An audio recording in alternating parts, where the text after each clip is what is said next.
Hello and a good Tuesday afternoon to everyone. We are Tuesday, May 26th. Good afternoon, good evening, and good morning. We've got quite a show for you today as we're getting some updates from Hans and Christy to talk about the latest in the business. We also have a special segment coming up where we're going to be talking all about hurricane season and how we are prepped and ready for that. We've got a crew of folks from the National Hurricane Center, the director there, Ken Graham, as well as our own team of emergency response folks to talk about what we are doing to get ready for the season that starts in less than a week, if you can believe that or not. Before we get into it, though, let's start with this first slide. I want to give a quick recognition of this ranking that came out from Forbes today. Verizon ranked #1 on the new corporate responders ranking list in a partnership with Just Capital, assessing how well the 100 largest employers among U.S. public companies responded to COVID-19. And you can see, based on a scale 1 to 5, we came out on top with an average score of 3.87. Certainly a testament to all you have done to keep our customers connected. And of course, our leadership team, as they have kept us up to date and expanded out some other programs for us. So we'll talk a bit more about that and some other things going on. I want to start with Hans.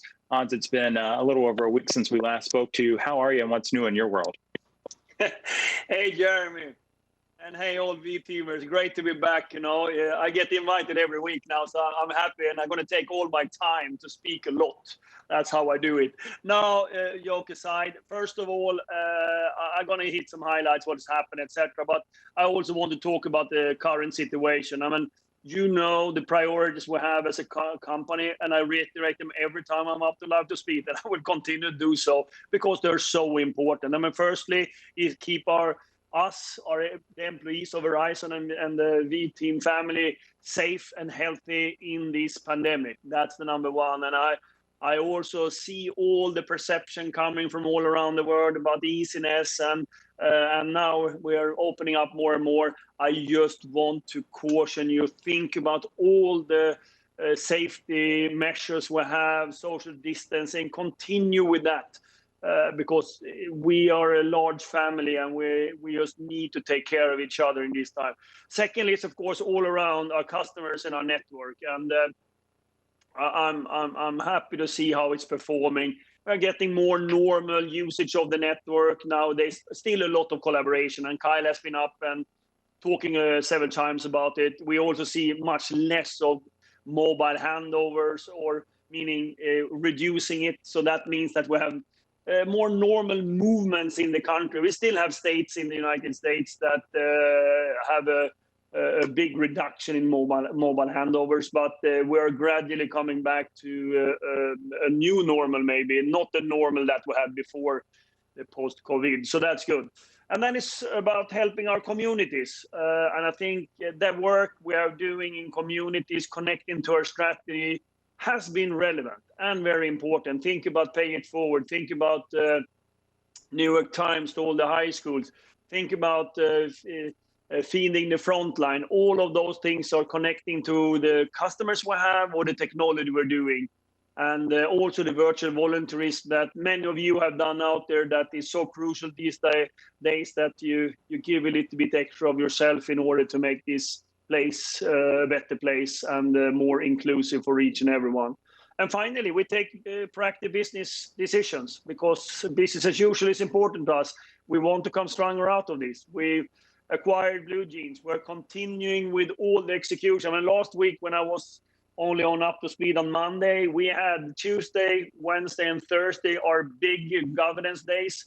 We had the strategic initiative reviews where we went over all the 5G deployment, all the 5G home business cases, all the 5G consumer applications, and all the 5G edge applications that we're working with customers, just to see that we're on pace. And then we had our group reviews where we basically review our larger groups, our business units and network and technology, and see where they stand. So the whole executive team with all their team members basically during 2 full days reviewing where we are and where we're going, executing based on the strategy that we actually outlined in the beginning of the year. That's very important in these times to continue with that. Ending up about what Jeremy mentioned and the Forbes article or the ranking, we came first out. Of course, we're very proud of that we're visible, but we do it for the right things. Remember that. We do it because we are a responsible company, and we do it for our customers and our society and our employees. That's why we do it. And then, of course, it's great to get recognition. And this is what we all are doing. We're going to continue to do so. And I want also to highlight that we have a pulse ongoing, or that we have a cadence on every second week. The importance is your voice. We want to hear what you're thinking about our response, what we're doing, how you're feeling in the new normal. All of that is important for us to take the right decision. And I'm going to reveal the results next Monday, when we also convene the leadership forum, where we have the top leaders of the company virtually during 2 days. So we're going to break as usual in the middle of that. I'm going to talk about the agenda we have, but I'm also going to reveal the pulse. So stay tuned for that Monday edition of Up to Speed next week. So we keep it at 12 o'clock. Finally, we saw in the beginning here, the hurricane season is coming. The network's becoming, again, so critical for us and the teams that we have out there and the preparedness we're doing. And as I always say, you don't build a network in the crisis. You have done it before, both with your processes and the network, and our team are really doing everything to be prepared for it's coming up. Let's see how the hurricane turns out this year. So that's a little bit of a summary and an update where we are. So back to you, Jeremy. Hans, thank you so much. And like the network team talks about, it's sustainability, not disaster recovery. And perhaps so we'll hear more from them on that in a minute. I want to get over to Christy. I know she's got some updates for us today. Christy, how are you? How was your weekend? Thanks, Jeremy. It was a great weekend, and it's great to be back talking to all the V-teamers here today. So let me jump in and build off of some of the comments that you and Hans have shared with everybody already. We shared a lot of information last Monday, and what we wanted to do today, I was going to touch on some of that information again, and then hopefully with you and Hans field some employee questions. I think it's such an amazing honor to be #1 in the Forbes Responsibility Index in relation to our response to COVID. And I just want to echo what you heard from Hans, which is this is what we do at Verizon. This is what our credo and our values compel us to do. And we lead with making sure that we're taking care of our employees, in this case, health and safety, as well as keeping all our customers and society connected and making contributions in ways that we uniquely can. And so it's very exciting to see the efforts of all of the V-teamers recognized with this incredible honor. So that is a good segue into, so how have we responded to the crisis? So remember, phase 1, we really activated in March. How do we respond to the challenges COVID was presenting us from January through March? In April and May, we had an adjusted way of operating the company where we pivoted a lot of roles to work from home garaging. We learned new ways of working. And really, we sit here as we look at June next month and we look out into the future. And we've said we're going to our phase 3, which is really our new BAU to get us through September. And we have 3 tenets of that. And we heard from leaders of the businesses last week. But for retail and for our field dispatch teams, we're going to continue to expand on all the modified and innovative ways in which they've been doing work this whole time. Touchless retail, the Tech-C, and all the dispatch things we've learned. We're going to now, with shelter-in-place orders and businesses being allowed to reopen, we're going to build on those innovations with our teams and figure out more ways to continue to safely serving our customers. Our call center teams, as we shared, they've made some amazing innovations, and they're continuing to actually hit their KPIs in their distributed work from home environment. So we're going to continue as is through September there, given the success that we've experienced, as well as all the tools that have been provided to people to work in their home setting. It wouldn't be possible necessarily make sense to try to bring that in and out of the office for the next few weeks. And then finally, new coming up in July for our office-based workers is we're going to start a return to office protocol for them. And this will allow up to 25% of employees to access facilities during any given week. And we shared that we would be dividing our workforce for the office-based teams into group A, B, C, D. And I know a lot of employees are anxious to know what group they're in, what schedule they're on. And we're working to try to share that communication by the end of next week with employees. And that way they can begin to plan for their July through September schedules. But I also want to caveat that this will not be returning to the office like we know it. Just like we've got touchless retail or innovative ways that we're doing dispatch, we'll be having social distance protocols and new ways of working in the office building. And so to help us get ready for that, we have a group of employees that will be coming back into the office starting June 1st next week. And they'll be a pilot group. And through the month of June, we'll be working with them to fine tune our office protocols and settings for the July 6th group so we're ready to roll. I wanted to share a couple of things related to that. If you are in the team of employees helping us in June and piloting the protocols, you will have received an email already today. And this is a small group of employees, some of whom have already continued to be accessing the office because of engineering or other tools that they can only access in the workplace. And they'll receive a message today. They'll also receive later this week an actual link to training and guidance on what will happen when they return to the office. And finally, throughout the month of June, we will survey these employees to get their feedback to be ready for July 6th and scale and learn, much like we've been able to do with the other teams that I mentioned.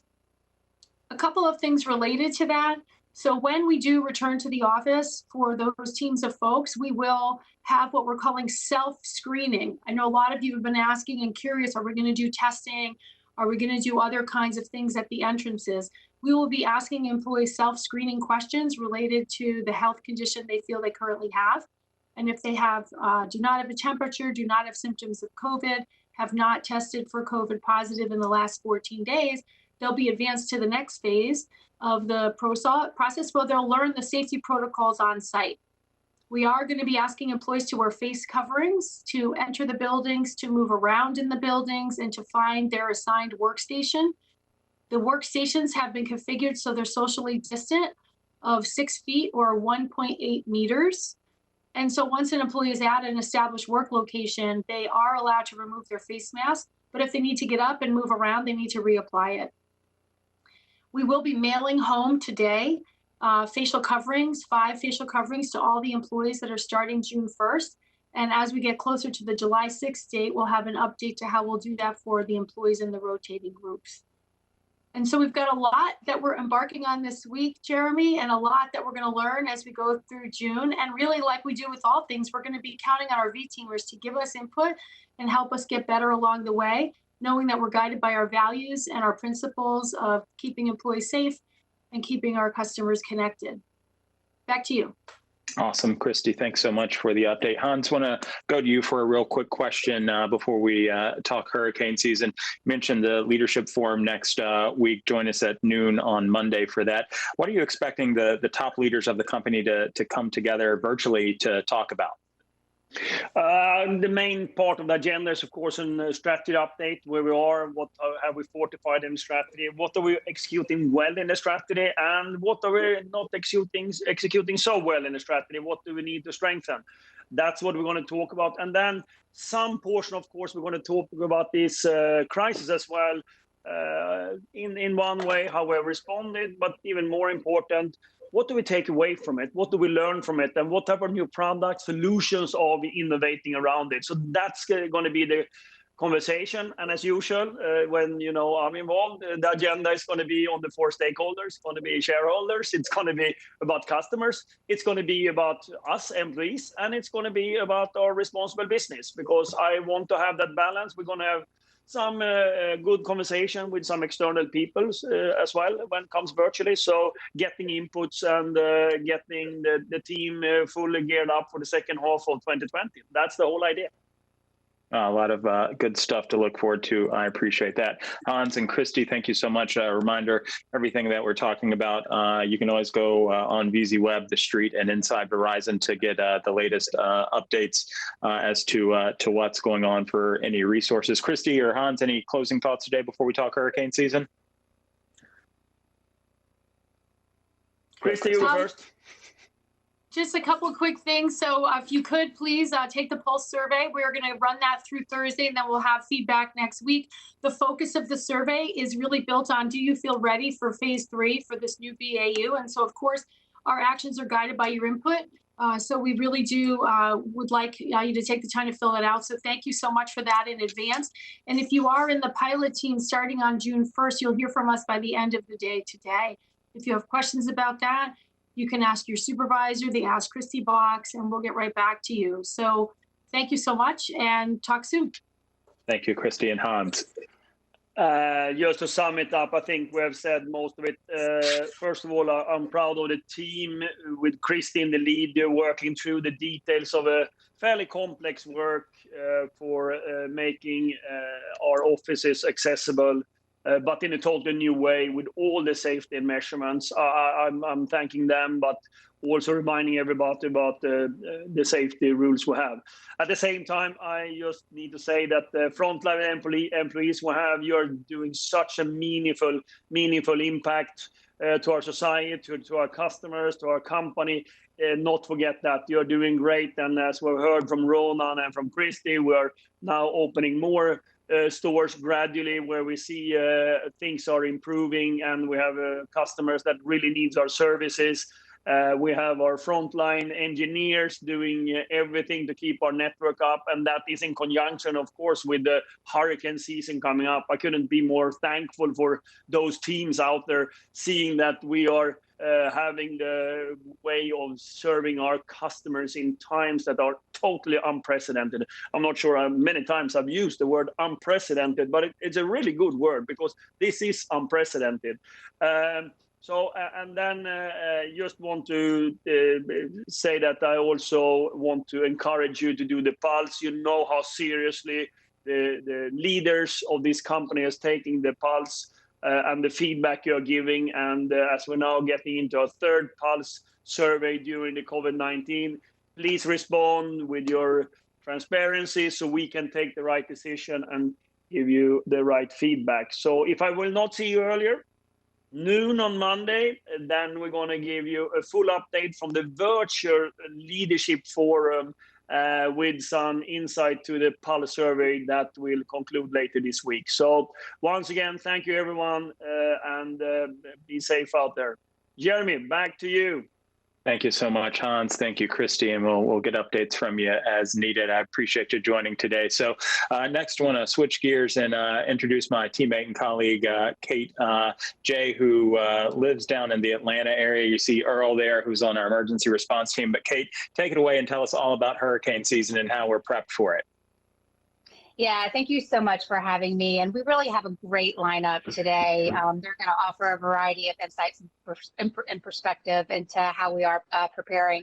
So first up will be Ken Graham from the National Hurricane Center, followed by Serge Mislevy. He is a longtime network leader in the Southeast. And then we'll close out with Earl Strugel from the Verizon's response team. So without further ado, would like to introduce Ken Graham. As mentioned, he is the National Hurricane Center Director for NOAA's National Weather Service.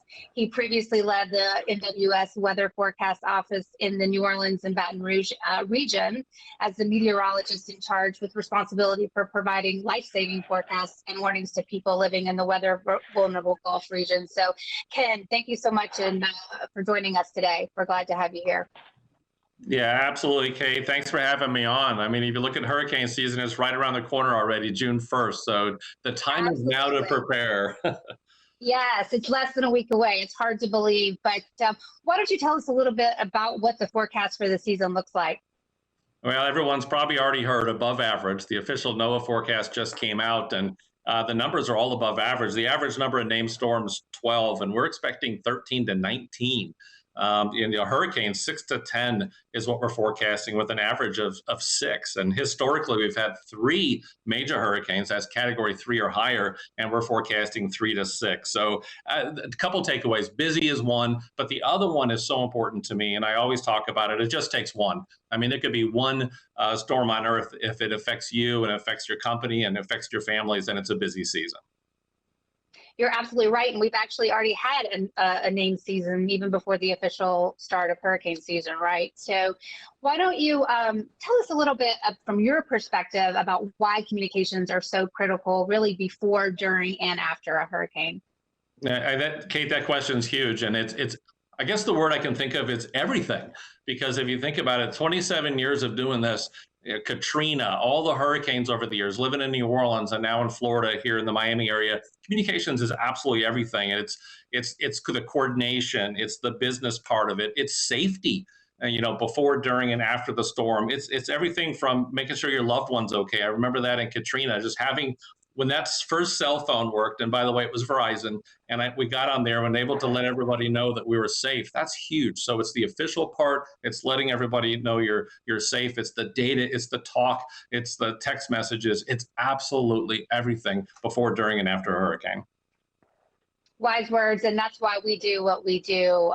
Thank you so much, Ken. Again, appreciate you joining us today. And I think that transitions very nicely into our next guest. That's Serge Mislevy.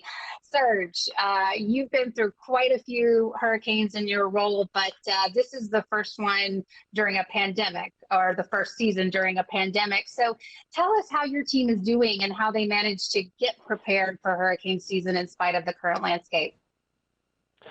Well, it's an honor, Kate, to be here with you again, and it's an honor to come and talk about the network team, not only for hurricane preparedness, but for what we do year-round. And it's been a busy spring so far this year.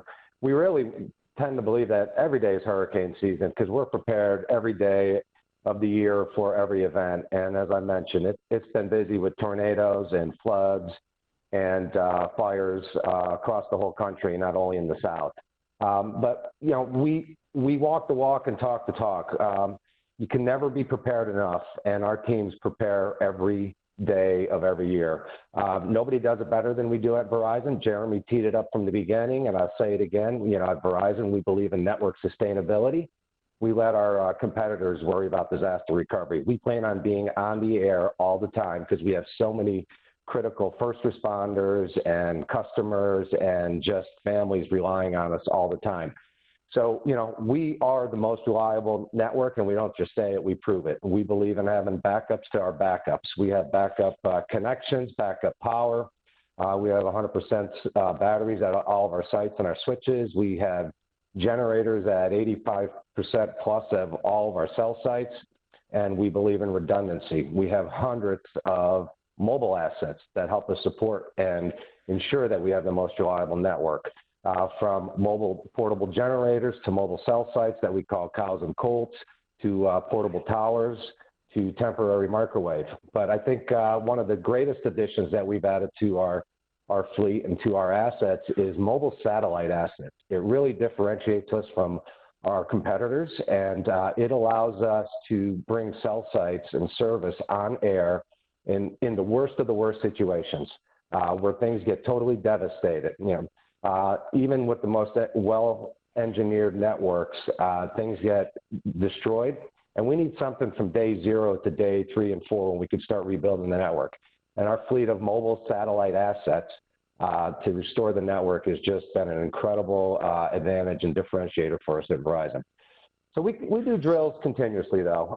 We're doing them live drills when we're recovering from unplanned disasters, and we're doing drills that are planned, making sure that our emergency operations center are a well-oiled machine, to make sure that our vendors that support us are all ready to go. So we do that every market across the country year-round.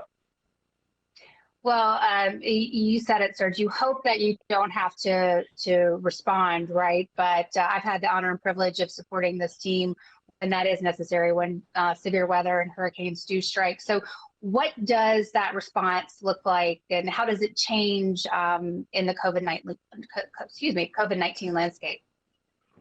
Yeah, so not only have we been preparing for the COVID landscape, we've been living through it, right? In the South, we've had some challenges with the tornadoes, and we've been working through this. So we've got some practice, and we still plan on being in the field and having command centers, all right? And there's no more valuable asset than our field engineers that are out in the fray every day, but there's nothing more important in any disaster, pre-COVID or post-COVID, than the safety of our teams. We do not send anybody out into the field until it is safe to be out there, and especially now with the COVID, we make sure that everybody has the proper PPE gear. We have stockpiled PPE gear for our teams for hurricane season, both for the field and for our emergency operations center.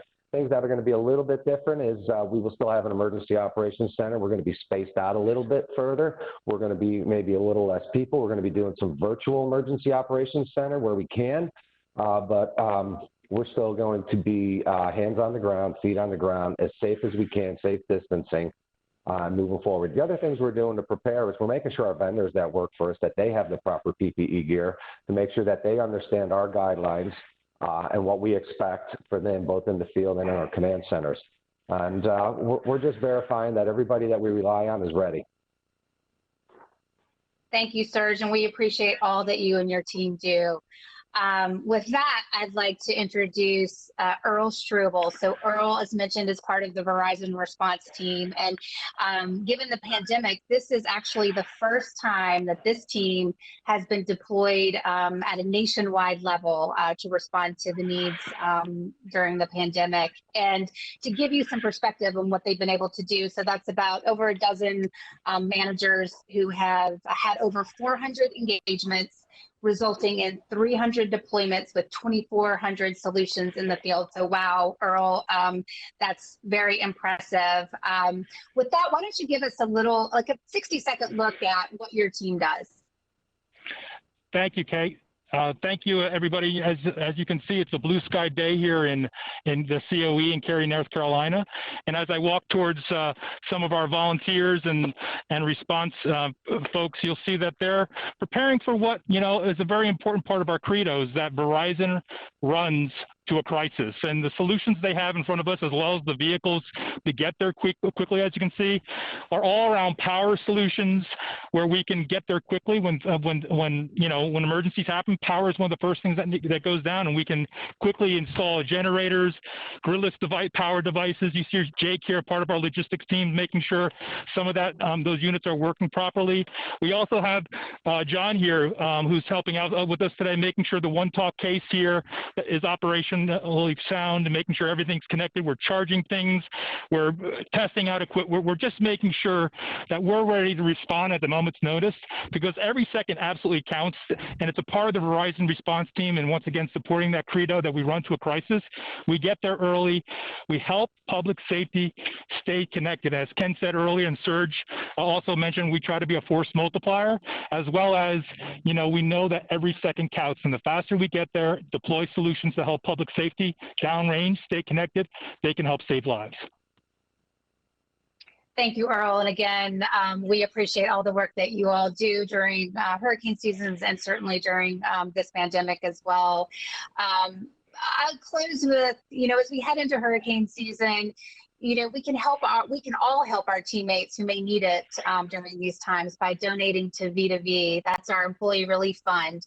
So you can visit the link that you see on the screen to learn more and to give, again, to help out your fellow employees. And then on a final note, tonight's Pay It Forward Live is a fun one. It's going to feature rookie Tua Tagovailoa versus Saquon Barkley. They're going to be facing off in Madden 20. For those who know me, they know who I will be rooting for. Roll Tide. And with that, I'd like to close it out until next time you're up to speed, and roll the video.